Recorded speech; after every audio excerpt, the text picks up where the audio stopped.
কেমন লাগছে? এখন ঠিক আছে। ঠিক আছে তো? হ্যাঁ, একটু বেশি।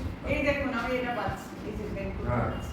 দেখুন, আপনি আমাকে বলুন আজকে যে আমি আপনাকে করিয়ে দিলাম, এবার আপনার হাঁটুতে কি ব্যথা ছিল আর কি আছে একটুখানি কাইন্ডলি বলুন। ওই যে বলুন। হ্যাঁ বলুন। হ্যাঁ, আমি যখন এসেছিলাম তো লেফট হাঁটুটায় এবং হাঁটুটার ওপরের দিকটায় স্টিফ হয়ে আছে আর ব্যথা করতো। হাঁটতে গেলেও মানে আমার কষ্ট, মানে বের হতে গেলে, চেয়ার থেকে উঠতে গেলে, বসতে গেলে, পশ্চার চেঞ্জিংয়ে। তারপরে এখানে দাদা সব দেখিয়ে দিলেন, মানে উনি ওনার মতো করে যে এই ট্রিটমেন্টটা করার পরে এখন ট্রিটমেন্টটা করিয়ে আমি একটুখানি মানে লুজ আর ভীষণ ফ্রি লাগছে আমার। এটা মানে ওই যে ঘাটে উঠছি, নামছি, বসছি, ওই ইয়েটা নেই, ব্যথা যে ব্যথাটা ওইটা নেই। আচ্ছা, নিজে থেকে ইয়ে করতে পারছি। এটা কতদিন ধরে ছিল এই ব্যথাটা?